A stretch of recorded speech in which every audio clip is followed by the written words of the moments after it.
Sve su pite pitice, a burek je pitac. Danas pravimo burek pitu sa mljevenim mesom.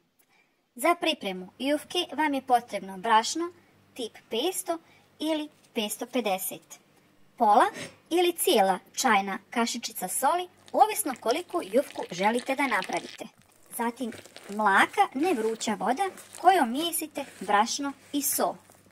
Vodu polagano dodajete dok ne umijesite svo brašno, ali da vam smjesa ne bude ljepljiva, oblikujući loptu, kao što možete vidjeti na primjeru.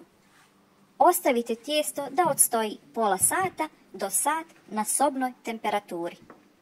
Nakon što tijesto odmori, posipamo čašav brašnom koji može biti crno, helda ili obično bijelo brašno, a na to brašno vadimo iz posude tijesto, koje prvo potapšamo rukama oblikujući ga, a zatim posipamo brašnom i lagano oklagijom valjate.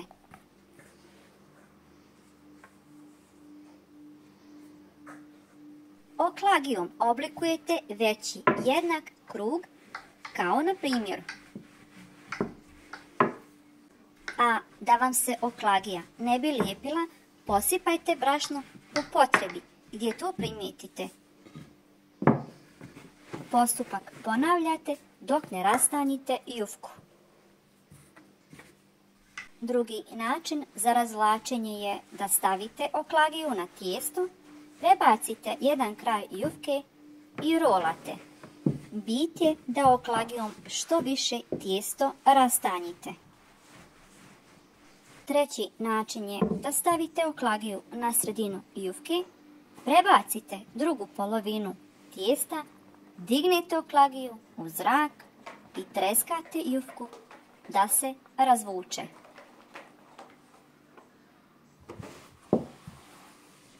Postupak ponovite par puta.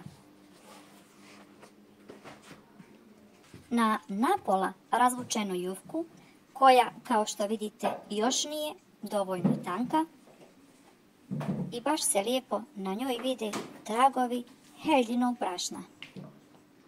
Na jufku posipamo ulje preko cijele površine. Zatim krajeve jufke ubacujemo na sredinu i vraćamo kako bismo razmazali ulje što više. Ulje je tu da nam pomogne u razvlačenju jufke rukama, a da spriječi pucanje.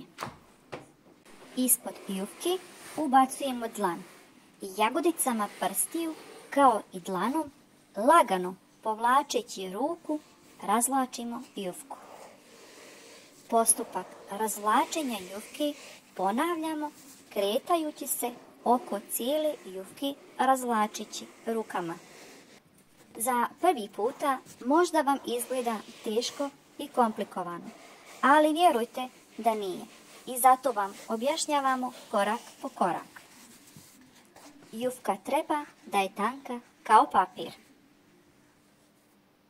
Za pripremu punjenja vam je potrebno mljeveno juneće meso.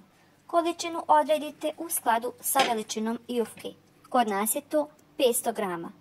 U mljeveno meso se dodaje sitno isjeckan crveni luk, so, biber, ali i voda da meso bude razabranije. Sve sastojke izmiješate i to je vaše punjenje za pitu. Na jedan kraj jufke, odnosno ivicu, redate meso.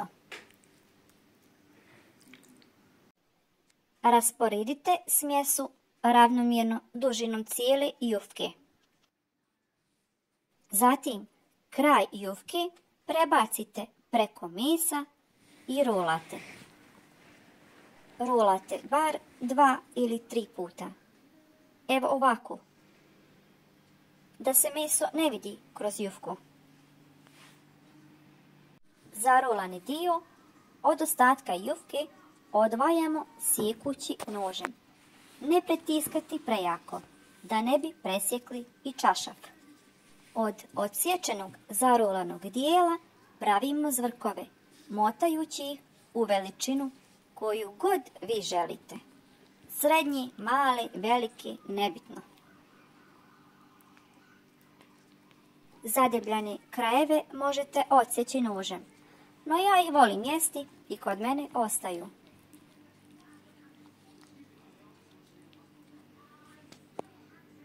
Tepsiju premažemo sa uljem i u nju redamo zvrkove. Ja to radim na ovaj način. Zvrk okrenem na masnu tepsiju, a onda ga obrnem. I postupak ponavljam sa svakim zvrkom. Na ovaj način iskoristite cijelu jufku i svo pripremljeno meso. A vaša tepsija će se lagano puniti.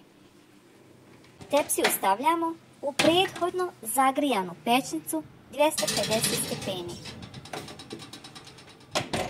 A dok je pita na pečenju, pripremamo zaliv. Od jedne ravne kašike vegete, ne pune, i vode. Maslac u ovom slučaju ne dodajemo, jer je meso dovoljno masno. Pecite dok pita ne porumeni i ne dobije zlatnu boju. Pitu možete zaliti, ali i ne morate.